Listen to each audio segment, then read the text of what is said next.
শেষ।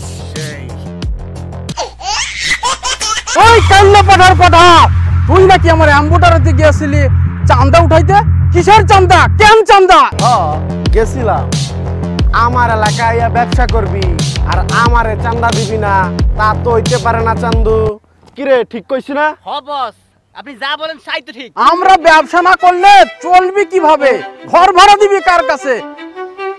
এই ডবলের মতো পেট দে বাড়ি তো মাসে দেখাই, আমরা আসে দেখাইতে ভালো আছে। ওই যে কচুরি পানা তুলা খাইতি। ছোট মুখে এত বড় কথা। ওই মেহেরপুর থেকে আমার এলাকায় ব্যবসা করবি আর আমারে চাঁদা দিবি না, তা তো হইতে পারে না চান্দু। মেহেরপুর বল আর ঢাকায় বল, পুরাটাই বাংলাদেশ, আমাদের স্বাধীন বাংলাদেশ।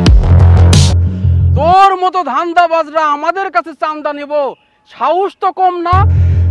আমি মেহেরপুরের সন্তান, দেখুন তুই কিভাবে চাঁদা নিস। আয় তুই আমার কাছে চাঁদা নিতে। ওই এখনো খাড়া রইছস, ধর আলারে। ধরেন বস, হালারে আগে মাইরা লই। হালাই করলো নাকি? আমার মতো এই বডিরে হালা আসার দিয়ে ফালা দিল। হালার তো শক্তিও কম না, দেখতে তো দেখা যায় চান্দি ছিলা। হালার তো জোর আছে।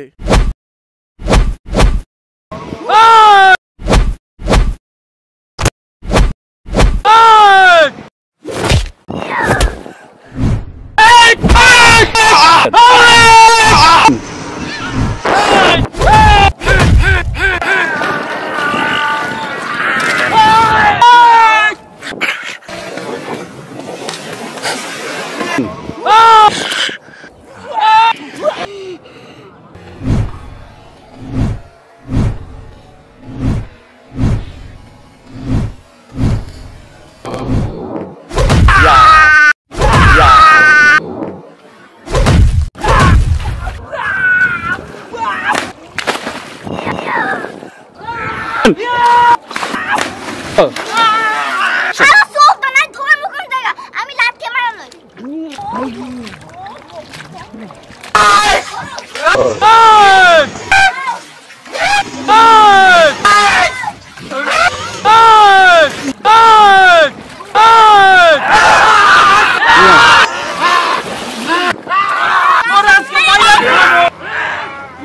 কি হয়েছে? এই দুটো ছেলেরা তোমরা এইভাবে ছুপাচ্ছ কেন? ঠিক আছে, তোমরা আইন হাতে তুলে নেবে কেন? আইন আইনের গতিতে চলবে। আর তোমরা চাঁদা চেয়েছো কেন? কি ব্যাপার? ও তো মেহেরপুরের ছেলে, মেহেরপুর থেকে আসুক আর ঢাকা থাকুক, চাঁদা চাবা কেন? তোমাদের এলাকায় ব্যবসা বাণিজ্য করতেছে, তোমরা ভালোভাবে চাবা। উৎসব অনুষ্ঠান হলে তোমরা কিছু চাবা অবশ্যই দিবে। আর তোমরাও পোলাপাইন যদি কিছু চাইতে যায়, যেহেতু এলাকায় ব্যবসা বাণিজ্য করছো, কিছু দিবা না? মারামারি করে তো কোনো লাভ নাই। আইন নিজের হাতে তুলে নিবে না কখনো। আর শোনো, ঝগড়াঝাটি কখনো করবা না। যাও মিলো, যাও কোলাকুলি করো, আসো, যাও কোলাকুলি করো।